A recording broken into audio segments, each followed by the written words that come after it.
ഒന്ന് രണ്ട് വാക്യങ്ങൾ മാത്രം ഒന്ന് വായിച്ച് ഞാൻ പ്രാർത്ഥിച്ച് തുടർന്നുള്ള ശുശ്രൂഷ കർത്താവിന്റെ ദാസനെ ഏൽപ്പിക്കുവാനായി താല്പര്യപ്പെടുകയാണ്. സങ്കീർത്തനങ്ങൾ 50-ാം അധ്യായത്തിന്റെ 3-ാമത്തെ വാക്യം, നമ്മുടെ ദൈവം വരുന്നു, മൗനമായിരിക്കില്ല, അവന്റെ മുമ്പിൽ തീ ദഹിപ്പിക്കുന്നു, അവന്റെ ചുറ്റും വലിയൊരു കൊടുങ്കാറ്റടിക്കുന്നു. 50-ാം സങ്കീർത്തനവും 73-ാം സങ്കീർത്തനവും അസാഫിന്റെ സങ്കീർത്തനങ്ങളാണ്. അസാഫ് ആരായിരുന്നു എന്ന് നാം പഠിക്കുമ്പോൾ രണ്ട് കാര്യങ്ങൾ ദൈവത്തിൽ നമുക്ക് കാണാൻ കഴിയും. അദ്ദേഹം ഒരു ദർശകനായിരുന്നു, പ്രവാചകനായിരുന്നു എന്ന് കാണുവാൻ കഴിയും.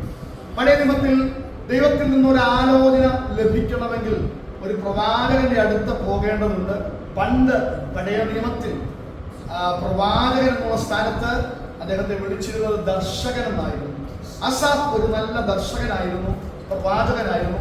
മാത്രമല്ല അദ്ദേഹം ഒരു സംഗീത ശുശ്രൂഷയുടെ തലവനൂടായിരുന്നു. 1 ദിനവൃത്താന്തം 16-ാം അധ്യായത്തിന്റെ 4-5 വാക്യങ്ങൾ വായിക്കുമ്പോൾ അസാഫ് ആരായിരുന്നു കാണാൻ കഴിയുന്നുണ്ട്. അവൻ യഹോവയുടെ പെട്ടകത്തിന് മുമ്പിൽ ഇസ്രായേലിന്റെ ദൈവമായ യഹോവയ്ക്ക് കീർത്തനവും വന്ദനവും സ്തോത്രവും ചെയ്യുവാൻ ലേവ്യരിൽ നിന്ന് ശുശ്രൂഷകന്മാരെ നിയമിച്ചു. അസാഫ് തലവൻ. അപ്പോൾ അവൻ ആരാധിക്കുന്നവനായിരുന്നു, സംഗീത ശുശ്രൂഷ ചെയ്യുന്നവനായിരുന്നു, ദൈവത്തെ ആരാധിക്കുന്നവനായിരുന്നു.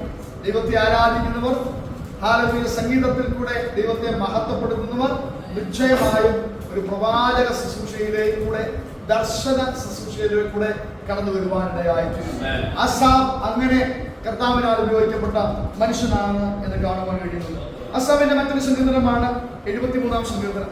50-ാം സങ്കീർത്തനത്തിലും 73-ാം സങ്കീർത്തനം ഒക്കെ ചിന്തിക്കുവാനുണ്ടെങ്കിലും ഞാൻ അങ്ങനെ സമയത്തെ വേർതിരിക്കുവാനായി താല്പര്യപ്പെടുന്നില്ല.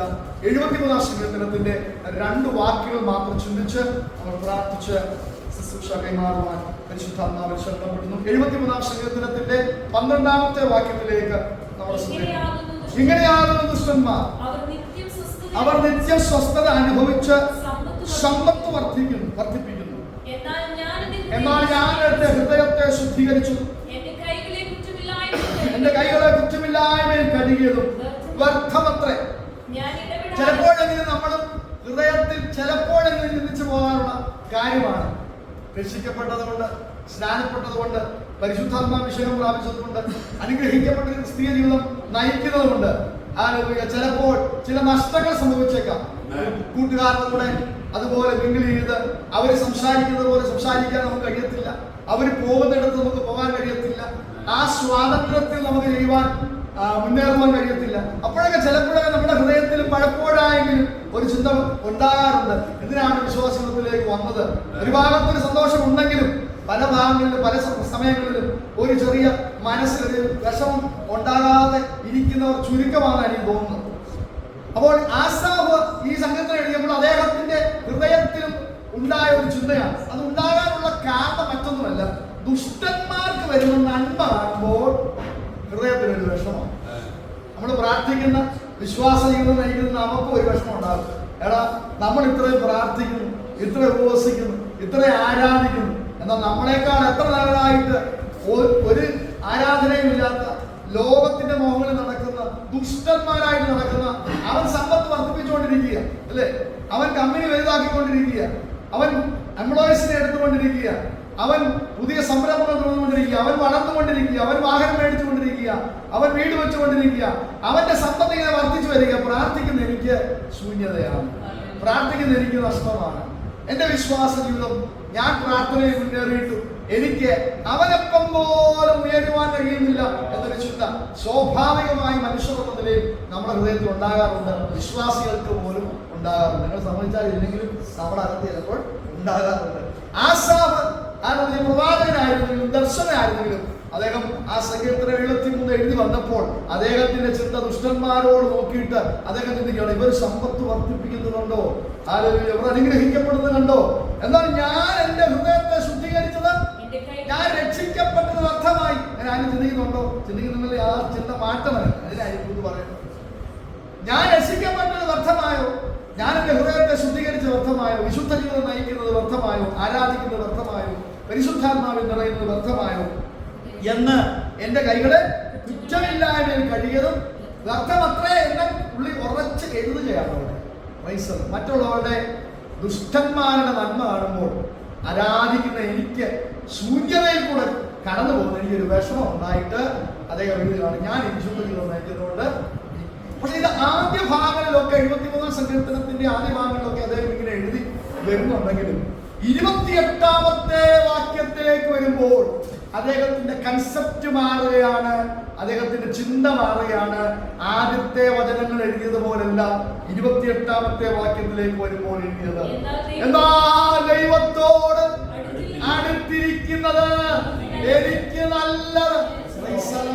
ദുഷ്ടന്മാർ എങ്ങനെ സമ്പത്ത് വർദ്ധിപ്പിച്ചാലും എങ്ങനെയെല്ലാം ഉയർന്നു പോയാലും എനിക്കതൊന്നും വിഷയമല്ല. എനിക്ക് ശൂന്യതയാണെങ്കിലും എന്റെ ജീവിതത്തിൽ നന്മകളൊന്നുമില്ലെങ്കിലും എനിക്ക് ദൈവത്തോട് അടുത്തിരിക്കുന്നത് നല്ലത്. അങ്ങനെ വിശ്വാസമുള്ള ദൈവത്തെ ശ്രദ്ധിച്ചാൽ എന്റെ ജീവിതത്തിൽ ദൈവം ഒരു അത്ഭുതം ഒന്നും ചെയ്തില്ലെങ്കിലും, എന്റെ സമ്പത്ത് വർദ്ധിച്ചില്ലെങ്കിലും, എനിക്ക് നന്മകളൊന്നും ലഭിച്ചില്ലെങ്കിലും, ഭൗതികമായൊന്നും എനിക്ക് നേടാൻ കഴിഞ്ഞില്ലെങ്കിലും, എനിക്ക് എന്റെ ദൈവത്തോട് അടുത്തിരിക്കുന്നതാണ് നല്ലതെന്ന് വിശ്വസിക്കുന്നവർ ദൈവത്തെ ശ്രദ്ധിച്ചാൽ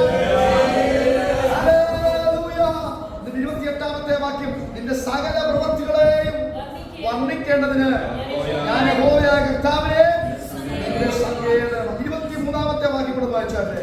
എന്നിട്ടും ഞാൻ എപ്പോഴും നീ എന്നെ വലം കൈക്ക് പിടിച്ചിരിക്കുന്നു. എനിക്ക് അത്ര മതിയെന്ന്. എനിക്ക് വേറെ ഒന്നും വേണ്ട, എന്റെ വലം കൈക്ക് നീ പിടിച്ചിരിക്കുകയാണ്. അടുത്ത വാക്യം, നിന്റെ ആലോചനയാൽ നീ എന്നെ നടത്തും. എന്റെ മരണം വരെ, അല്ലെങ്കിൽ എനിക്കൊരു പുനരുത്ഥാനം ഉണ്ടാകുന്നത് വരെ, എനിക്കൊരു ഉത്പ്രാവണം ഉണ്ടാകുന്നത് വരെ, കർത്താവിന്റെ മടങ്ങി വരെ, അല്ലെങ്കിൽ ഞാൻ മരണപ്പെടുന്നത് വരെ നിന്റെ ആലോചനയാൽ എന്നെ നടത്തും. പരിശുദ്ധാത്മാവിനോട് സംസാരിക്കുന്നെങ്കിൽ എനിക്ക് അത് മതി. പരിശുദ്ധാത്മാവ് എനിക്ക് ആലോചന തരുന്നെങ്കിൽ അത് മതി. പരിശുദ്ധാത്മാവിനെ വഴി നടത്തുമെങ്കിൽ എനിക്ക് അത് മതി. കാരണം നീ എന്റെ വലം കൈക്ക് പിടിച്ചിരിക്കുക. അടുത്തൊരു പദം കൂടെ വായിച്ചേ. പിന്നത്തേതിൽ മഹത്വത്തിലേക്ക് എന്നെ കൈക്കൊള്ളും. ഈ ലോകത്തിൽ എന്തെങ്കിലും നേടിയിട്ട് നന്മ അനുഭവിച്ചിട്ട് ഹല്ലേലൂയ പെട്ടിക്കകത്ത് കയറി മണ്ണടിയാനല്ല ദൈവം എന്നെ വിളിച്ചത്. ഈ ഹല്ലേലൂയ ആയുസ്സിൽ ദൈവം എന്നെ ആലോചനയാൽ നടത്തുക മാത്രമല്ല, മഹത്വത്തിലേക്ക് എന്നെ ഉയർത്തുന്നത്. എല്ലാവരെ പോലെ ഹാനോക്കിനെ പോലെ എന്റെ ശരീരം രൂപാന്തരപ്പെടുന്ന മഹത്വത്തിലേക്ക് പോകുന്ന. അതുകൊണ്ട് ആ സാവികളെ പറയാൻ 50-ാം സങ്കീർത്തനം വിശദീകരിക്കാൻ താല്പര്യപ്പെടുന്നില്ല, സമയം നമ്മുടെ മുമ്പിലുണ്ടോ. അതുകൊണ്ട് ഇവിടെ ആസാവ് പറയുകയാണ്, ദുഷ്ടന്മാർ എത്ര നന്മ അനുഭവിച്ചാലും എനിക്കത് വിഷയമല്ല, എന്റെ വലം കൈ പിടിച്ചിരിക്കുന്ന ഒരു ദൈവമുണ്ട്. ഞാൻ അവരെ കണ്ട് വ്യക്തമായെന്നൊക്കെ സങ്കീർത്തനത്തിന്റെ ആദ്യ ഭാഗത്ത് ചിന്തിച്ച് ഞാൻ എഴുതിപ്പോയെങ്കിലും പിന്നത്തേതിൽ എനിക്ക് മനസ്സിലായി, എന്നെ ആലോചനയാൽ നടത്തുന്ന ഒരു ദൈവം, എന്റെ വലം കൈക്ക് പിടിച്ചിരിക്കുന്ന ഒരു ദൈവം, മഹത്വത്തിലേക്ക് എന്നെ ചേർക്കുന്ന ഒരു ദൈവം, അവൻ മാത്രം മതി. ഒരു ദിവസം സമ്പൂർണ്ണമായി സമർപ്പിക്കാം. പലപ്പോഴും കർത്താവേ, ഞങ്ങളുടെ ജീവിതത്തിൽ ഞങ്ങളുടെ ചിന്തകളിൽ കർത്താവ് ഞങ്ങൾ പിന്മാറി പോയിട്ടുണ്ട്. ദുഷ്ടന്മാരുടെ സൗഖ്യം കാണുമ്പോൾ, ദുഷ്ടന്മാരുടെ അത്ഭുതങ്ങളും വിടുതലുകളും ഒക്കെ കാണുമ്പോൾ പലപ്പോഴും കർത്താവിനോട് ഞങ്ങൾ പിറുപിറുത്തു പോയിട്ടുണ്ട്. ഇസ്രായേൽ ജനം നന്മ അനുഭവിച്ചിട്ടും പിറുപിറുത്തു പോയതുകൊണ്ട് അവർക്ക് സ്വസ്ഥതയിൽ പ്രവേശിക്കുവാൻ കഴിഞ്ഞില്ല. കർത്താവേ, ഞങ്ങൾക്ക് അങ്ങനെ സംഭവിക്കാതെ, ഞങ്ങളുടെ ഭൗതിക നന്മകളിൽ മാത്രം ആശ്രയിക്കാതെ, ഞങ്ങളെ ആലോചന പറഞ്ഞു തന്ന്, ആലോചനയിൽ വലിയവനായി, പ്രവൃത്തിയിൽ ശക്തനായി ഞങ്ങളോട് കൂടെ ഇരുന്ന് കോരസിന്റെ വലം കൈക്ക് പിടിച്ചവനായി, ഞങ്ങളുടെ വലം കൈക്ക് പിടിച്ച് ഈ ആയുഷം ഞങ്ങൾ നടത്തുന്നവനായ ദൈവത്തിന്റെ കരത്തിൽ മുറുകെ പിടിക്കുവാനും, പിന്നത്തേത് ഞങ്ങളെ രൂപാന്തരപ്പെടുത്തുന്ന, ഞങ്ങളുടെ ശരീരം അവനോട് അനുരൂപമാക്കി ഭാരതീയ മഹത്വത്തിലേക്ക് ഞങ്ങളെ പ്രവേശിപ്പിക്കുന്ന കർത്താവിനോട് ചേർന്ന് ജീവിപ്പാൻ പരിശുദ്ധാത്മാവ് ഞങ്ങളെ സഹായിക്കണമേ. ഇന്ന് രാത്രി ഞങ്ങൾ ദൈവങ്ങളിലേക്ക് വീണ്ടും സമർപ്പിക്കുന്നു. അങ്ങനെ നടുവിലുള്ളത് ശക്തിയേറിയ ദൈവികാലോചനകൾ ഇതുവരെ അദ്ദേഹം ശുശ്രൂഷിച്ചിട്ടില്ലാത്തതുപോലെ ഇന്ന് രാത്രിയിലെ പരിശുദ്ധാത്മാവോട് ശുശ്രൂഷിപ്പാൻ തന്റെ ദാസൻ നാമോടുകൂടെ ദൈവകരം വ്യാപരിക്കണമെന്നായി ഞങ്ങൾ പ്രാർത്ഥിക്കുന്നു. കുടുംബത്തെ ഞങ്ങൾ അനുഗ്രഹിക്കും.